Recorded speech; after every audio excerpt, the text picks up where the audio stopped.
What's going on, everybody? CW Entertainment here, and today we kind of have a little bit something different here on the channel. Today, you guys can go ahead and tell by the title, actually, that this is going to be a 2016 Chicago Bears year in review, and basically just going to go over pretty much what the real Bears did in real life. And as you guys know, man, it wasn't a great season. It was not a good season at all. Bears it was subpar. It was subpar. Really thought they were going to do a lot better from the year before. The last 2015 season, they went 6-10, stayed pretty competitive throughout. Almost, they probably could have even been 500 in that 2015 season. But they came out this year and did not look the same. And man, it really probably caught quite a bit of people by surprise that they were not the same team. But in this video, man, I'm pretty much just kind of giving like a little review of what I thought of the season and what needs to be happening going forward. So in the video, man, we're going to be covering the bad, the good, the quarterback situation, which we all know has to be addressed, pretty much the coaching staff, and then the Ryan Pace and John Fox press conference, and then basically the all-season needs / areas that need to be addressed moving forward. But yeah, man, let's go ahead, guys, and hop into the bad of this. Bears are 3-13 this year. We all know that if you're a Bears fan, and if you're just a football fan in general, you might know that. But it wasn't a good year. Getting darn near to the end of the games, not in the games, but the end of the season, like fans were not showing up. The fans they were setting record lows for attendance at a stadium, and man, it was just it was actually an extremely bad year if you were a Bears fan. And the owners and the team and everything, this is the worst record Chicago Bears have had since there has been a 16-game schedule. And it's something that cannot happen again. Another bad thing that really was going on throughout the year was the defensive back play. The defensive back play was not good at all. And that's why a lot of people have been talking about they need to find a playmaker here in this draft. They got to find somebody in that defensive backfield. They know the quarterback has to be addressed, and they know the defensive backfield needs to be addressed. They really need a ball hawk or just like a shutdown corner out there.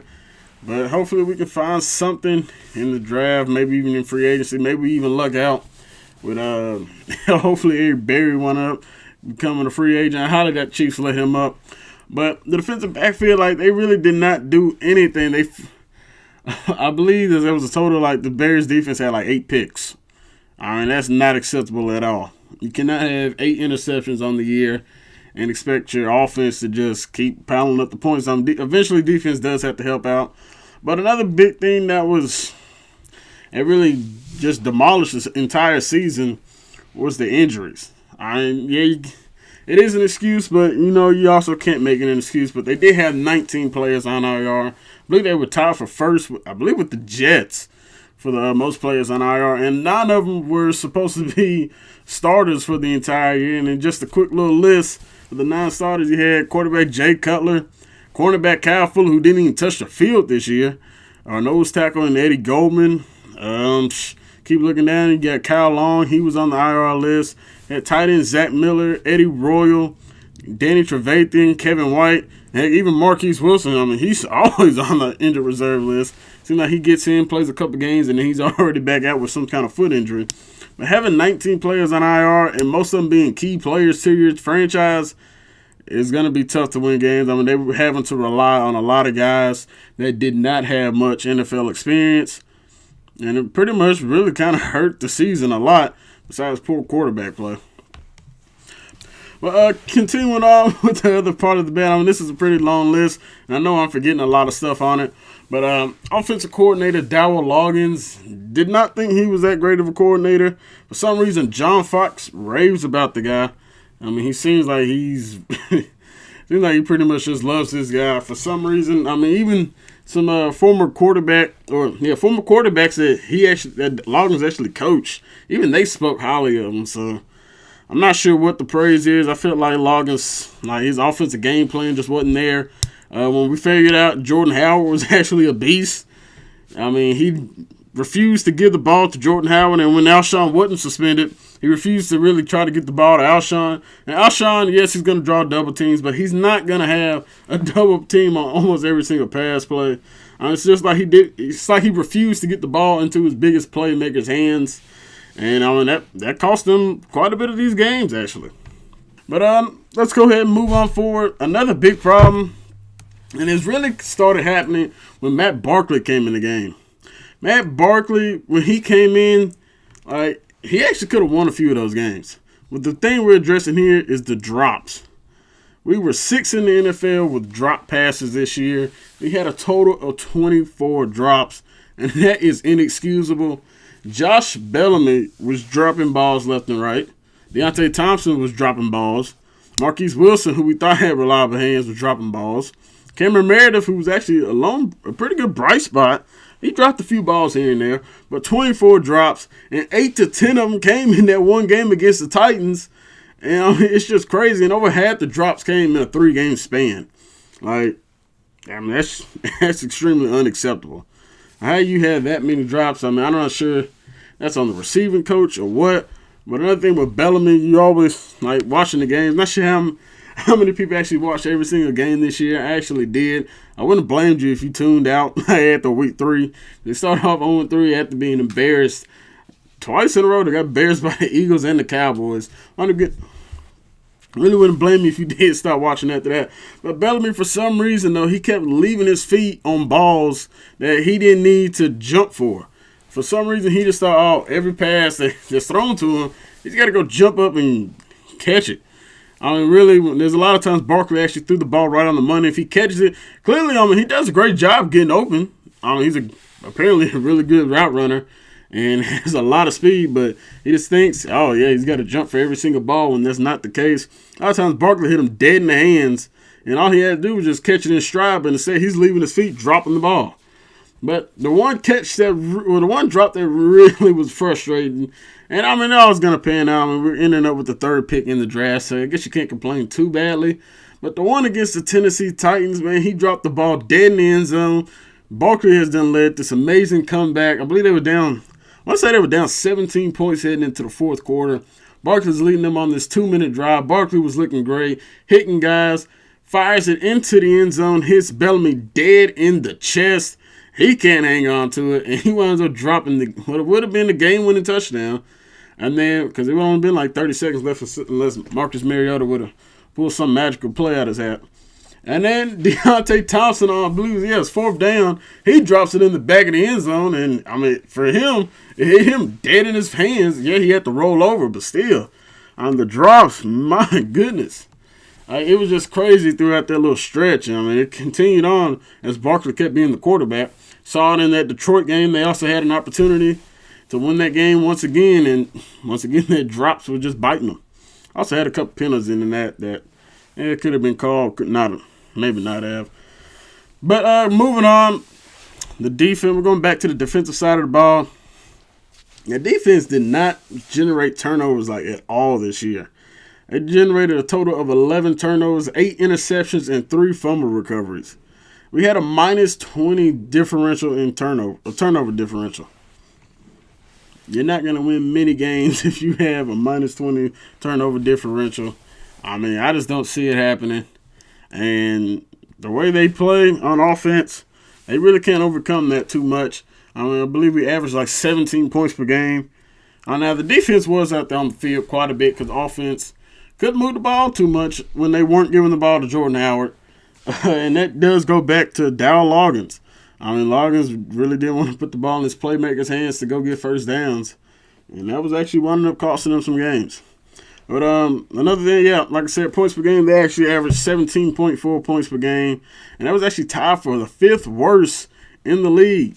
And actually, there are only 2 playoff teams that are actually in the playoffs, actually in the bottom 5 with them. Or actually, I believe, the bottom 10 of the league. And that's the Giants and the Texans. Now, Texans, you could say, they might have not been the best team in the AFC South. But, they're in the playoffs because they took care of business. Tennessee Titans did not. And neither did the Indianapolis Colts. and the Jaguars were just pretty much awful this year. Even though the Bears blew a 13-0 lead in the fourth quarter, wound up losing that game to the Jaguars. And the Giants, I mean, their defense has been pretty elite, so they've actually been able to carry that offense. But the Giants, you got to think they're going to be trying to pull it out, especially in the playoffs. But let's go ahead and end this part of the what I got going on here in this video, the bad. We're going to go ahead and move on to the good. And this is actually a part where there wasn't much of it, but it showed a lot of promise in it. And the biggest one was, I had to say, was the rookies. The rookies that Ryan Pace drafted this last draft, they played their butts off for the most part. And one, the big name that a lot of people should be knowing by now, rookie running back Jordan Howard out of Indiana, transfer from UAB. And Jordan Howard, man, did this dude put on a show from the moment he touched the field. And I mean, his first couple of games, I mean, he didn't have too many carries. Actually, in the first two of the games, he had 12 carries for about 67 yards. So wasn't too bad. I mean, he was out there doing what he could with limited touches. But he finally got his first start. He went out there and balled out 23 carries, 111 yards. And it was 4.8 yards a carry. Man, actually wound up helping us lead us to that victory against the Detroit Lions. That was actually the first win of the year. And actually, when you look down at his stats, this is where a lot of people got pissed off with Dow Loggins. Dude, for some reason, when you saw Jordan Howard get 20 or more carries, Bears actually won the ball game, except for in that last game against Minnesota. They got blown out. I mean, the defense didn't look good. Bears didn't look like they wanted to play anymore on the year. But, boy, the games that he did win, Minnesota Vikings on the Monday Nighter when Jay Cutler came back, the surprise victory. At that point, Minnesota Vikings, they had just came off a loss against the Eagles. But the Vikings looked like one of the best teams in football. They were raving about how they got this elite defense. And Jordan Howard picked them apart with his run. He had 26 carries, 153 yards, ripped off this long 69-yard run. Man, barely just got caught. He doesn't have all the biggest breakaway speed to get all the way to the end zone, but you got to think he probably is a little bit more faster than Forte was. But he also had a touchdown in that game. But, I mean, the dude is a beast. The other game we won was against the 49ers. He had 32 carries in that one, 117 yards and 3 touchdowns. I mean, he was pretty much the bright spot in that game. But actually, Barkley didn't actually play too bad in that one. I mean, he did help us get the win, but we played a bad San Francisco team, and they only had 2 wins on the year, so you see how that is. I mean, they're the number 2 pick in the draft. But moving on from Jordan Howard, we also got offensive lineman Cody Whitehair, the center. Actually, the now center. Actually, I believe he played tackle and guard in college when he was at Kansas State. And, I mean, they raved about, like, when I was watching the draft, they raved about how Cody Whitehair, how in the world did he even slip to the second round. And, I mean, pretty much, that was a great steal of the draft. Clearly one of the top rookies that came out. And you got to think, man, with Grasu going down, that really panned out by finding Cody Whitehair. He did a great job with the interior line with Cal Long and Josh Sitton. And boys were playing good. They were playing good. Cody Whitehair held his own against some of the elite guys that are at the nose tackle position or just regular defensive tackles.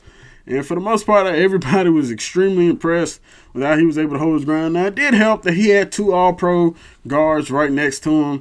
I mean, Kyle Long and Josh Sitton are 2 of the best guards in the game. Both Pro Bowlers, both elite guards. I mean, you couldn't ask for better company than that. But both Josh Sitton and Kyle Long did actually wind up missing some time.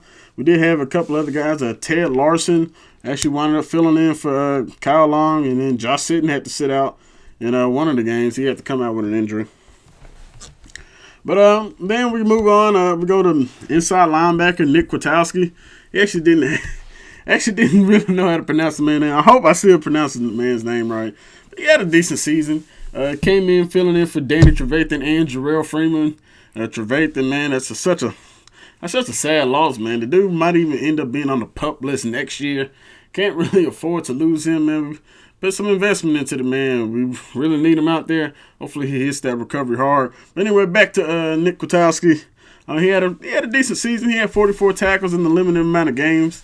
He actually wound up starting 7. Did get in 14 games, but you could definitely see that he's a guy that can actually play football, man. Now I did see getting later into the year that him and a lot of that defense were doing a lot of arm tackling, especially in that game against the Green Bay Packers when it was supposed to be the coldest game in the Bears' history.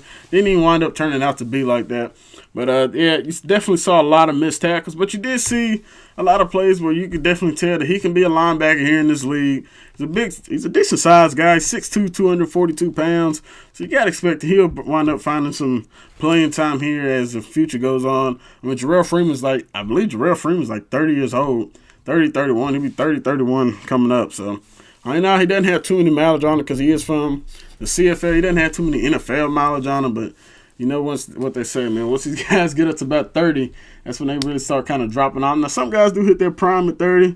Maybe Jarrell Freeman can be here, and he can just be that bridge for Kwiatkowski, and then him and Danny Trevathan can wind up taking over. But he did have a decent season, like I said. Total 44 tackles. He had 34 solo, 10 assisted, and he did have a sack and a couple pass deflections. But this next guy I got to think, man. Now, when it was on draft day, first round pick, Leonard Floyd, definitely owe this man an apology. I was not at all happy. I don't think a lot of people were happy with the draft of Leonard Floyd because the way they talked about him throughout the draft and the scouting combine, they were pretty much saying that anything Leonard Floyd is probably a mid-round to late first round pick, if that. And so when we figured out that they traded up, we're like, okay. So they're probably going to be, we thought we may have been getting maybe Vernon Hargraves or, heck, maybe even Larry Tunsil because we still do need an offensive tackle that can play.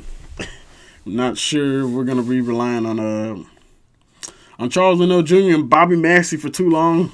We still got to find that tackle of the future. But Leonard Floyd, man, got to give the man props. The dude went out there. I mean, he came out, yeah, everybody kept saying, yeah, he's an underweight, lanky kind of guy. Pretty tall, but I mean they put him on a diet plan over the summer to go ahead and try to beef him up some. But I mean he's only gonna get so big. He even said during his press conference that he loses weight when he's sleeping. So his metabolism is off the charts. But yeah, man, he had a pretty decent season when he was on the field. You definitely noticed when he was out there. Fortunately, man, his season pretty much was cut short by all the injuries he kept suffering. Suffered some early in the year. Not sure exactly what all his injuries actually were. I know one of them, I believe, was a shoulder injury. I believe he also had a leg injury at one point. Wound up missing some time. But biggest scare was that he had, in the New York Giants game, he actually wound up suffering a concussion. Actually landed on his neck area pretty badly. He only actually missed one game, but that was due because we did have a bye. Well, actually, no, the bye week actually had already passed. So he actually only missed one game, missed the Tennessee Titan game, then came back against the 49ers and got some playing time. But he actually impressed me pretty well. I'm actually glad to see that we actually might have a solid pass rusher as long as he can stay healthy. Because, man, Pernell McPhee, he's got to learn how to keep himself healthy. But another big scare, man, he had 2 concussions in a 5-week span. And that's not what you want to see, man. If the guys, you don't want to see a guy be concussion prone this early on in his career. I mean, we spent a first round draft pick on him, and we're relying on him to be a building block to this future that the Bears are trying to develop. So hopefully he can figure that out. Apparently, he said that it's his technique. He's got to do a better job with his technique in trying to limit these concussions. So hopefully he finds out something to go ahead and help himself out.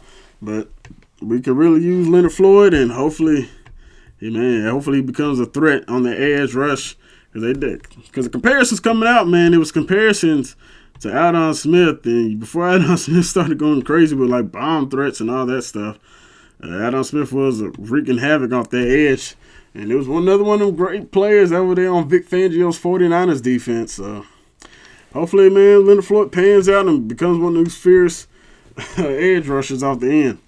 But let's keep moving on, you guys, man. We're not going to talk about the rookies the entire time.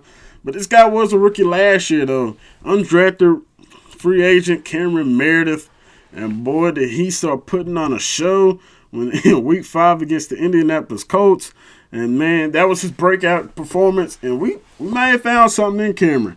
First game, not the first game, but the game against Indy, he had 9 catches, 130 yards, and a touchdown grab. And that's when we started seeing, okay, him and Hoyer, they had a nice little connection going. and they were just really doing a great job finding Meredith. We saw that they were really giving a lot of trouble to Alshon. And like they were pretty Vontae Davis, and they were leaving the safety up top. They didn't really see too much of Alshon in that game. Although Hoyer missed him wide open in the end zone, and he threw like the double, triple coverage trying to hit Cameron Meredith. Saw how much faith they had in him. But then the next following week, he backed it right back up. He had 11 catches, 113 yards.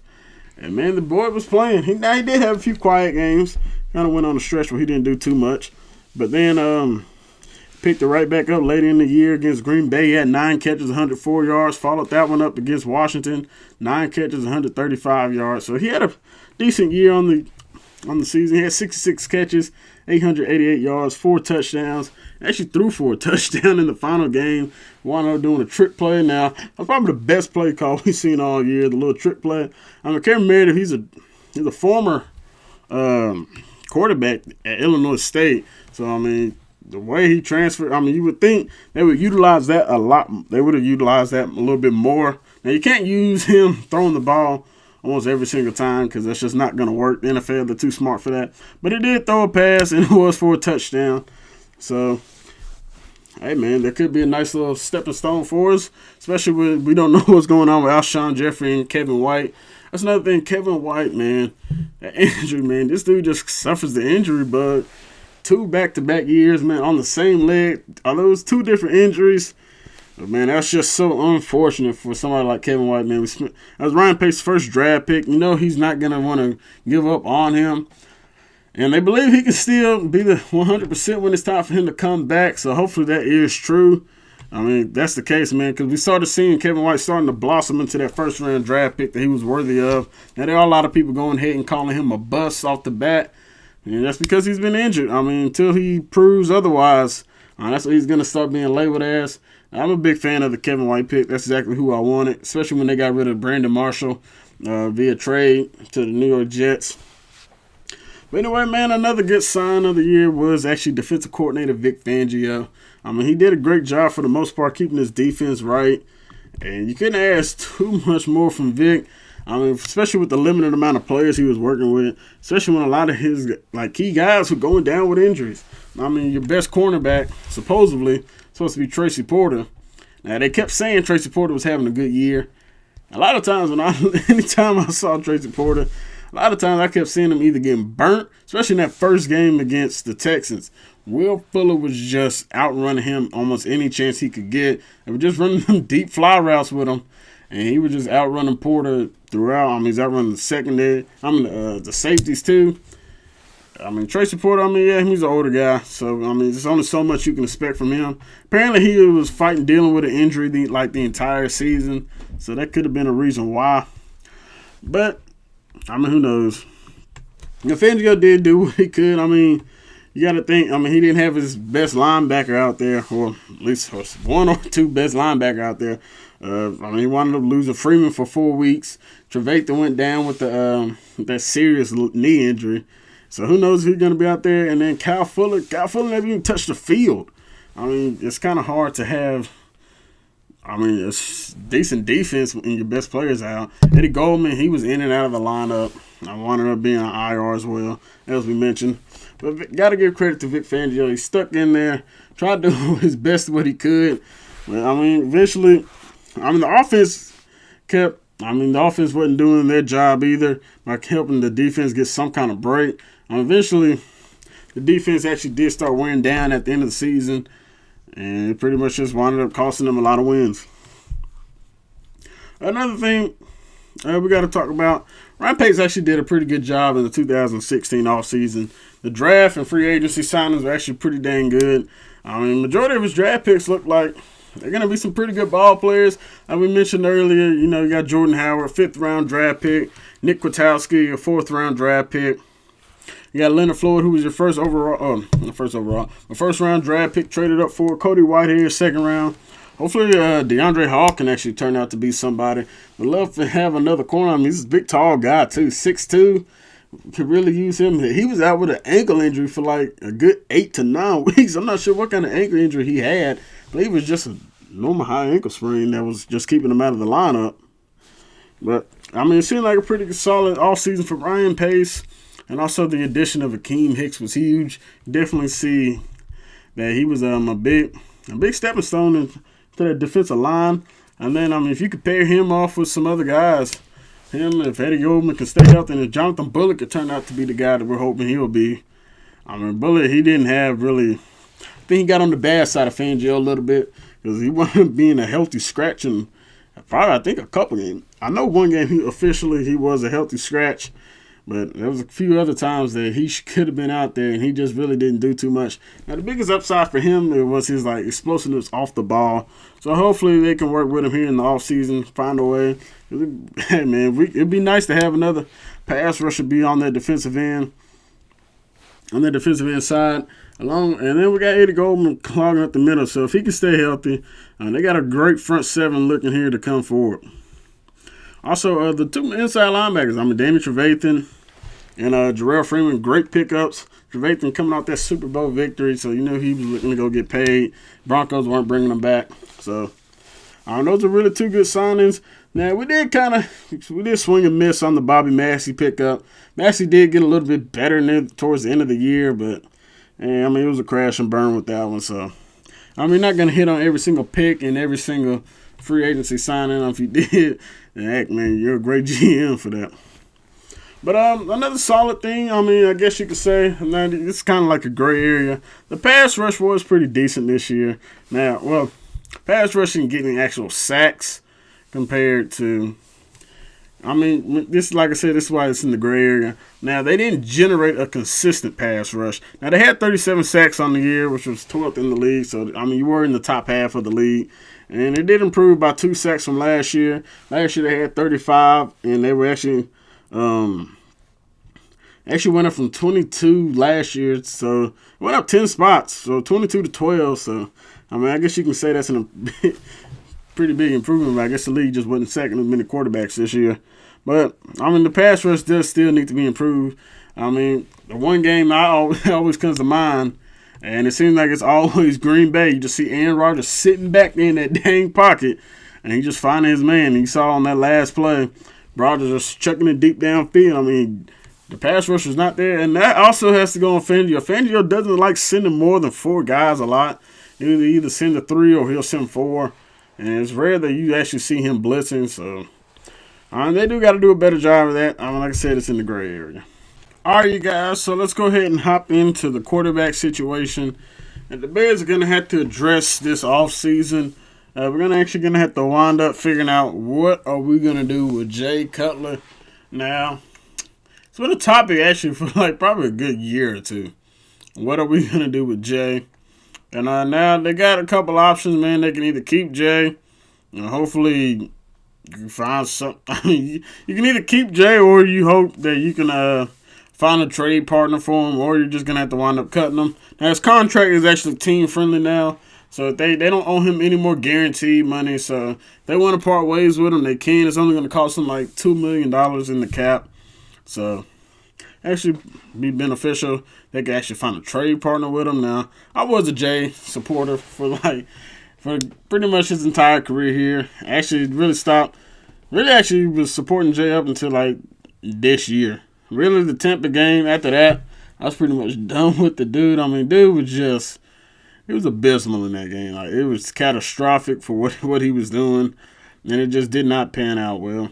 Now, they do have a couple options. They got some time to figure out what they want to do with them, so hopefully they find something for him. I don't know if he needs to be the quarterback here or not. I know almost everybody in Chicago is done with Cutler, and it is time to move on from him. Now, Ryan Pace said when he first got to Chicago that the quarterback situation will be addressed every year within the draft or free agency. He even said that drafting a QB every single year was actually be a good idea. Now, he's actually dug himself a little hole here because he has not drafted one quarterback since he's been here. And actually, the Bears have drafted the exact same amount of punters as they have quarterbacks in the last few drafts.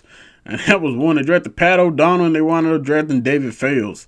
So, clearly they don't care too much about David Fales. He wound up being on the practice squad. Ravens picked him up. Then, next thing you know, the Ravens put him on their practice squad. So, and the Bears wound up grabbing him back due to the fact that Hoyer went out on IR. So really don't know what's going on with David Fales. I don't think he's really an NFL quarterback. But anyway, now they got to address this here in the draft. Now there's a few guys actually out here that are actually considered to be either leaving or they're going to be NFL type drafted. Now we do still have to wait on the scouting combine, because from there we'll actually know a little bit more about these guys, like how they look, what they're running 40 times and all that. A little bit more of the athleticism, and you get a little more inside look on them. But the main guys that have been popping up around, not just the first round, but just kind of throughout the draft. Quarterback Mitch Trubisky, quarterback out of North Carolina. Deshaun Kaiser, he's a quarterback from Notre Dame. Deshaun Watson, quarterback out of Clemson. We'll see what he does here coming up against Alabama. And maybe that'll help his draft stock some. It seems to have kind of fallen off a little bit. Patrick Mahomes is actually a guy that's been brought around a lot actually here these last couple of weeks. That's Texas Tech quarterback. And Miami quarterback Brad Kaya. Could be one of them late round guys. You never know. But let's go ahead and talk about some of these guys. Now, here's some of the guys that are actually projected that could be first round draft picks. And it looks like the best one coming out, it looks like it's going to wind up being the quarterback out of North Carolina, Mitch Trubisky. Now, he didn't play like his entire time there. I mean, he didn't play the moment he got to North Carolina. Really, last year was the first year we actually got a decent chance to look at him. But from what most people have said about him, he has great accuracy from the quarterback. Standing in there in the pocket. A lot of the scouts were raving about him. Great arm talent, has pretty decent athleticism. And a lot of people think he has kind of that winner mentality, even though they did lose that game to Stanford. So, I mean, he's proven that he can go out there in some big games and go get his wins. I mean, Stanford seems like they did a pretty good job, but he did try leading the comeback against them. They say he has a great decision making when he's in the pocket. He understands the pocket. He knows when the pressure's coming. He knows when to get rid of the ball, when not to force passes. Does a great job actually keeping the turnovers down, which is actually what Brian Hoyer did. Hoyer did a great job with keeping his turnover margin down. But another thing, you look at his stats from this season, he had 3 straight 400-yard games and didn't throw one interception. That's pretty dang impressive. Now apparently he was playing against some weaker secondaries, but still, I'm not throwing the ball. Throwing the ball that many yards and that many times with no interceptions, that's still pretty dang impressive. Now, he did have 30 touchdowns and 6 interceptions finishing out the year. That is including the bowl game with a 69% completion percentage. Now, in the regular season, he had a 7-to-1 touchdown to interception ratio. So he actually wound up ending the regular season with 28 touchdowns and 4 picks. And then he wound up throwing 2 more touchdowns and 2 interceptions in the bowl game against Stanford. So he actually wound up kind of lowering his touchdown to interception ratio. So it went down to 5-to-1. And so that was pretty much a lot of the pros that the scouts have been raving about on Trubisky. Now, some of the scouts have been saying on the cons of him, is he actually worth being drafted in the top 10? And that's been the talk about a lot of these quarterbacks coming out. It's really in the heavy quarterback draft class. And a lot of people have really brought up the comparison to the Geno Smith, E.J. Manuel draft. So if it's anything like that, man, it's really kind of slim pickings because those two, as we all know, didn't pan out too well. But another thing, scouts talking about that his experience. He didn't play much until now.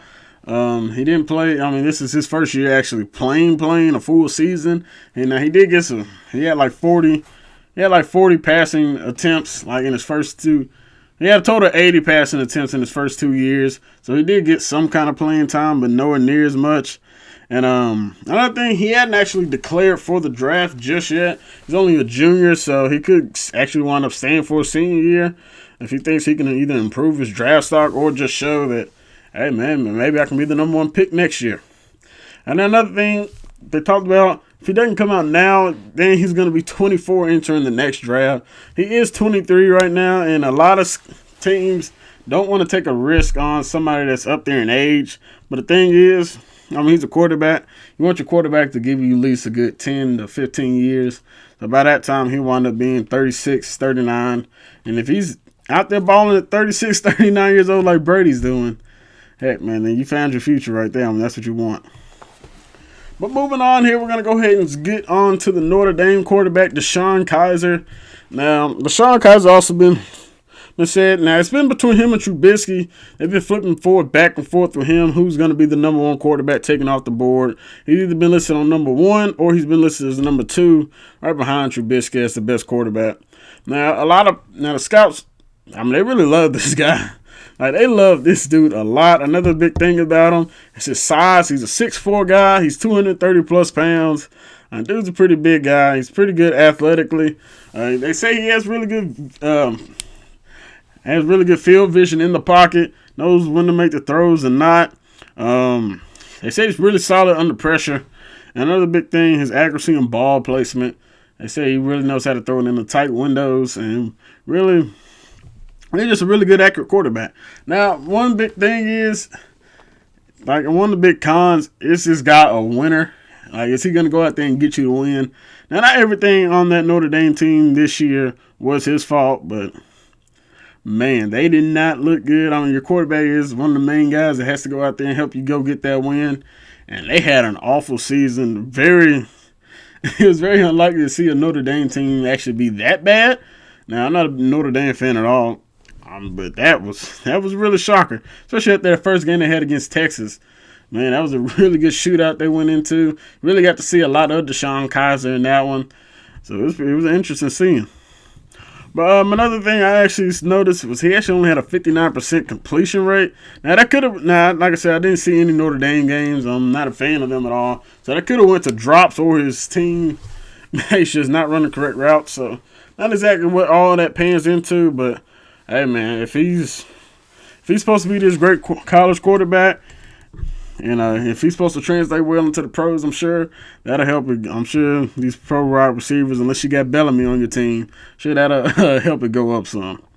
But now let's go ahead and move on to Deshaun Watson, quarterback out of Clemson. Now, his draft stock has actually plummeted quite a bit.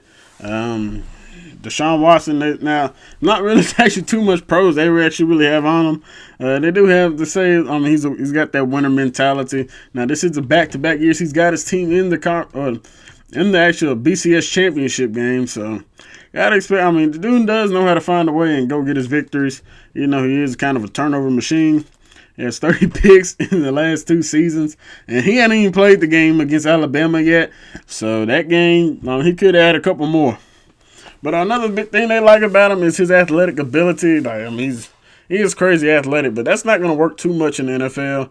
You can even tell Russell Wilson has even had to dial it back some.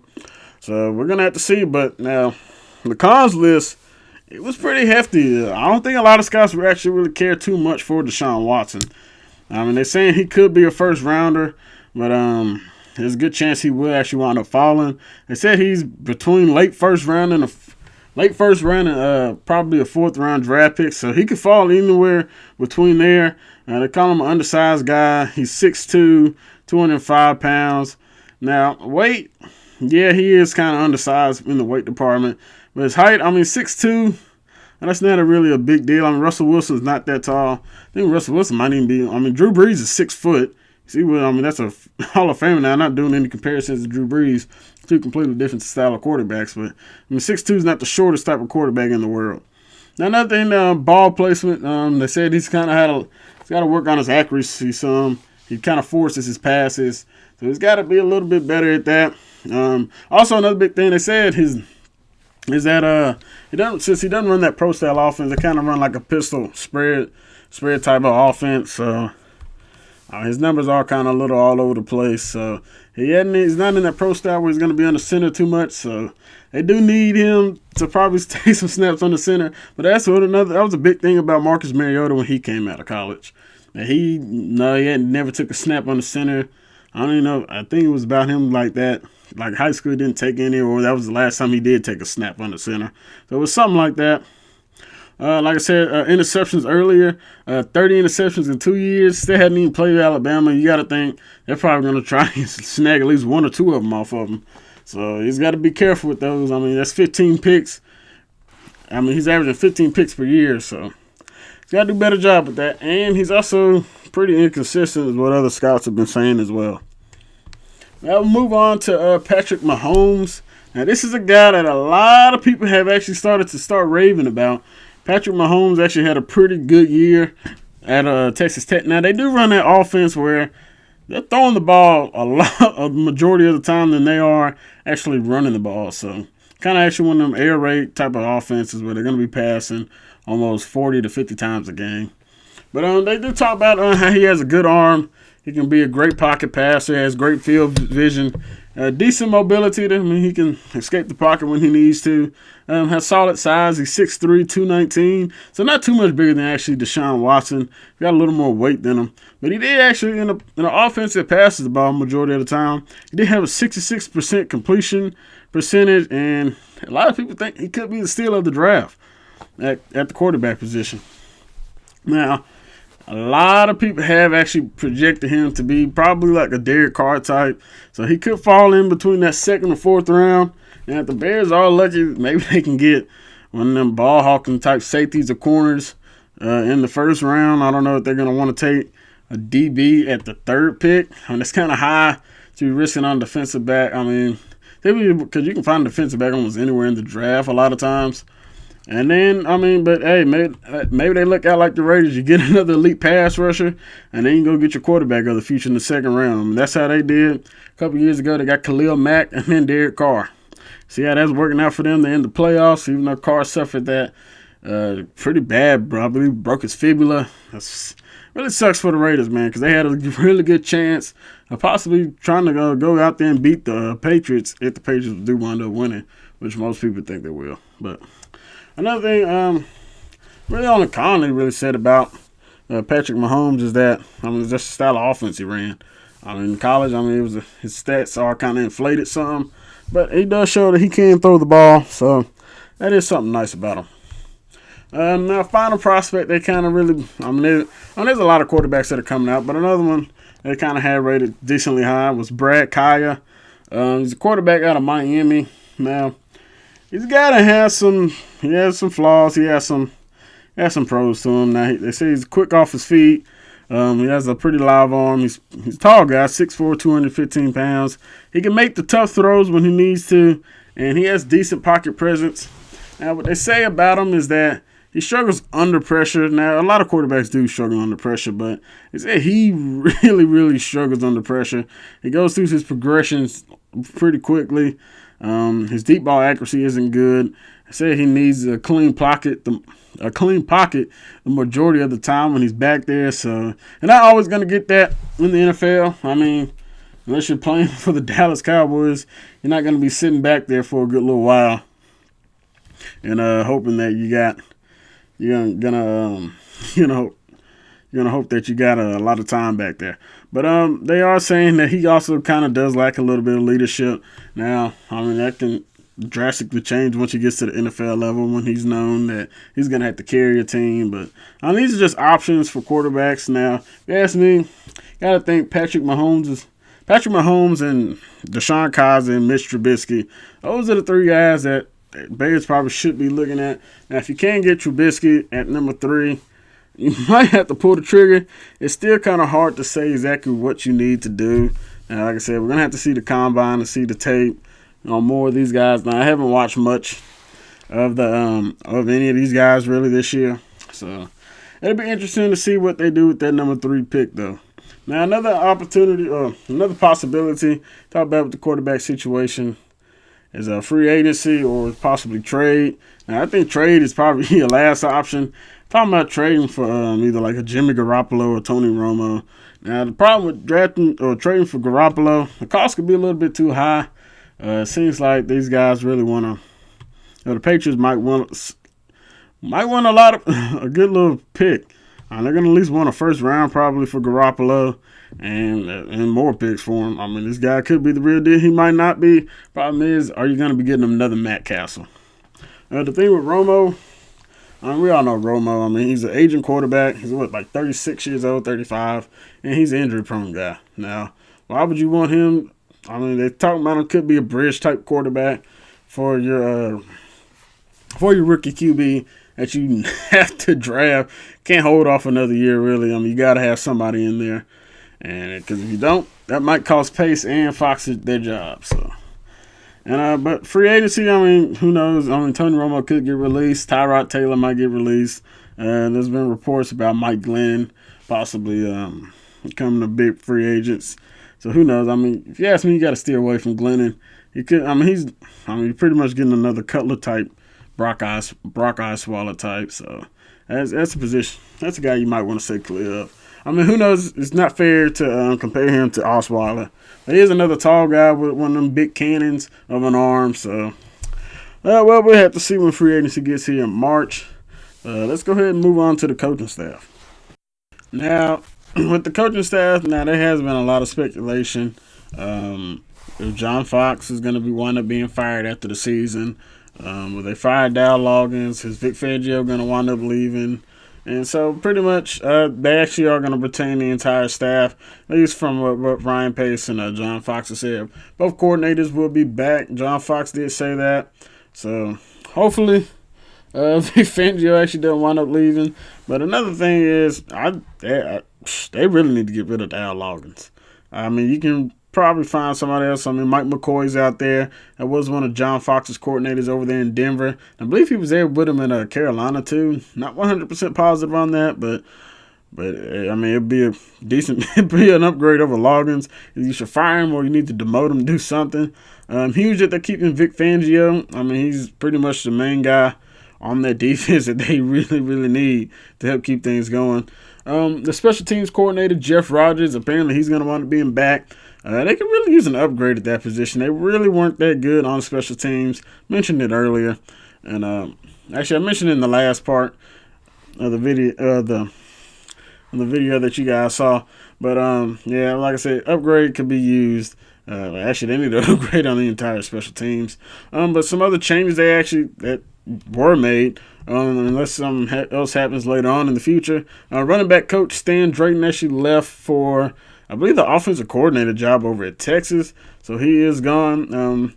They actually did make a couple of firings. Offensive line coach Dave, I believe his name is Magazoo. I'm not sure how you pronounce it. He was actually fired. So was the assistant secondary coach Sam Garnes. He was fired as well.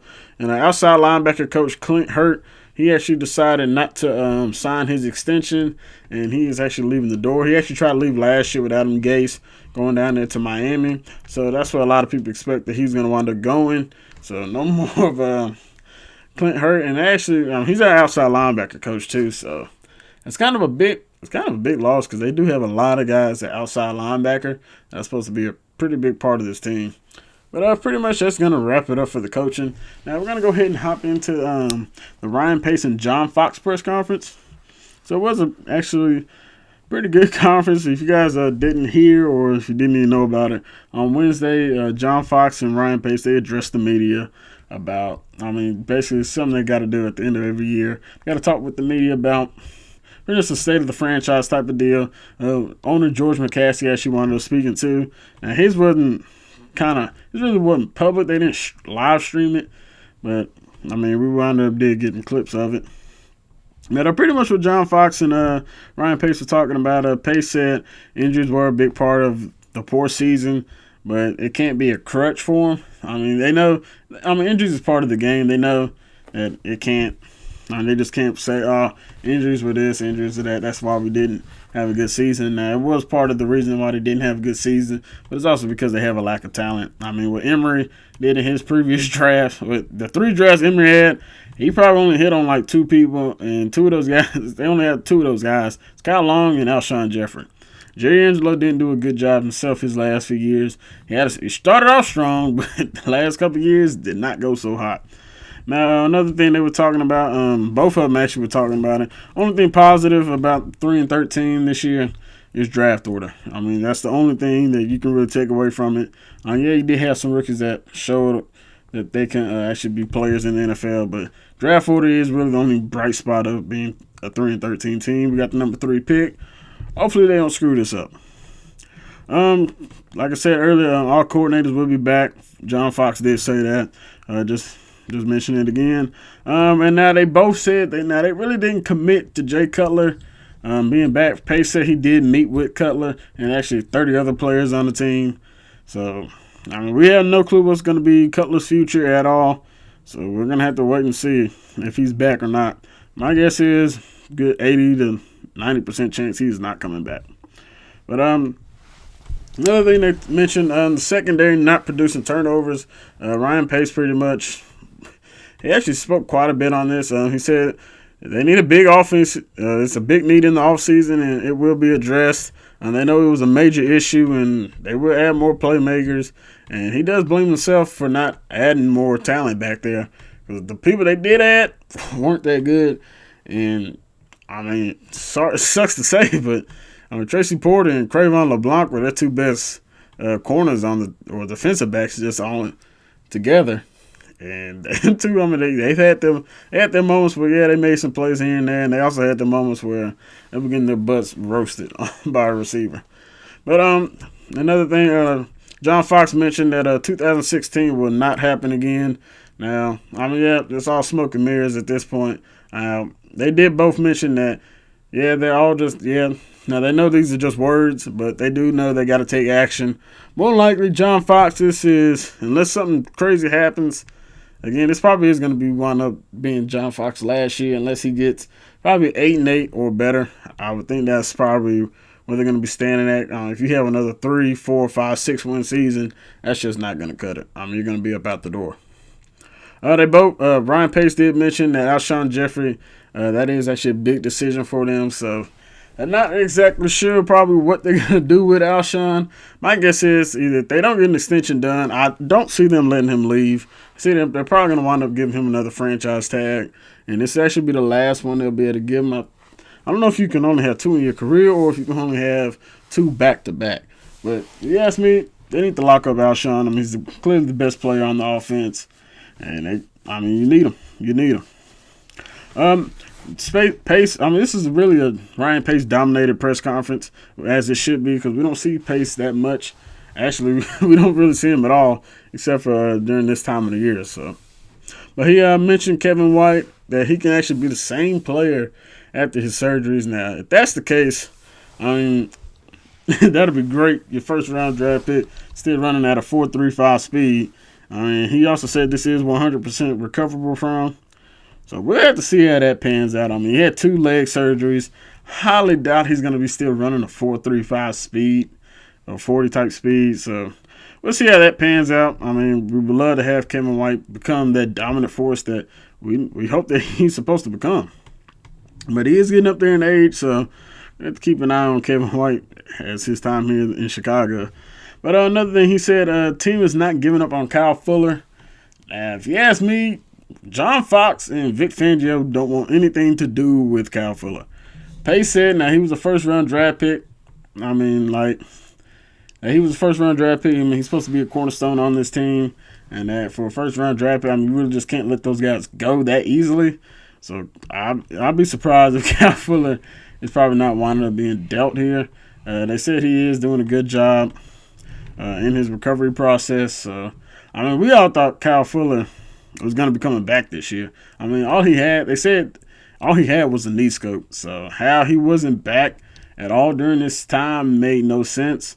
I mean, they said a lot of guys would come back off of knee scopes a few days later, a couple of weeks. How he wound up missing a 16-game regular season, total 17 weeks. And then he wound up also missing the preseason too. So not sure what in the world all went down with Kyle Fuller. Maybe he just didn't want to play football. But Fangio, he sounded like he pretty much given up on him. I mean, he said there's three type of reasons for a player to come back. He's medically cleared by the doctors and physicians and all that. The players got that itch to come back, and then the coaches making that decision. And he said he got medically cleared, but number 3, there's no reason for the coaches to bring him back because number 2 never happened. So Fangio really wasn't too happy about him. And I'll also mention this in the last video. Danny Trevathan, Pace did mention that he could wind up being on the PUP list to start the season. Danny Trevathan had a pretty bad injury. I forget what it was called. I believe he had like a patellar injury, something in his knee, and they said that's a really long recovery process. So, and it also happened later in the year, so he's probably going to be out about, I think it's about like 8-10 month injury. So hopefully he's back as strong, and hopefully he can help contribute to a next year team that looks like they're going to need a lot of help. But moving on to the final topic here in this video, the offseason needs and areas that have to be addressed. They need to find them another tackle, possibly even two. Still don't know what we got in Charles Leno. I mean, he shows his bright spots, then he shows his weak spots quite a bit. Leno didn't finish too strong at the end of the year. You saw him getting whooped on by not some of the pass rushers. I mean, you saw bright spots here and there, but I mean, that's just who he is. I mean, he's a 7th round draft pick. I mean, they didn't spend anything high on him, so I mean, he is a guy that could be expendable. Defensive back, we know they need a playmaker in the backfield. Maybe the Chiefs decide they don't want to bring back Eric Berry. I highly doubt that's going to happen. And even if that's the case, I mean, I highly doubt he even try to come to Chicago. I mean, we had to give him a phone call. If it's just money, I mean, the Bears had like one of the highest cap spaces coming up. So hopefully they find a way to get something done. Quarterback, we all know that's the biggest situation here. That and defensive back. And the final one that got to be addressed, you got to figure out what you're going to do with Alshon Jeffrey. You ask me, get the deal done, get him to that extension, and just move on from it. And before I take up any more of you guys' time, I do want to say thank you all very much for watching the video. If you guys enjoyed the video, hit the like button, leave a comment, and give me some feedback on what you guys think. And if you want to see anything more like this throughout the off season and in the regular season, it's kind of a breakdown and a review of what I thought of the Bears pretty much this season and what's going to happen with the next. But yeah, leave feedback, and yes, man, I'm going to leave comments down below what you guys think the Bears should do. But once again, thank you all very much for watching. I'm out till next time, everybody. Peace.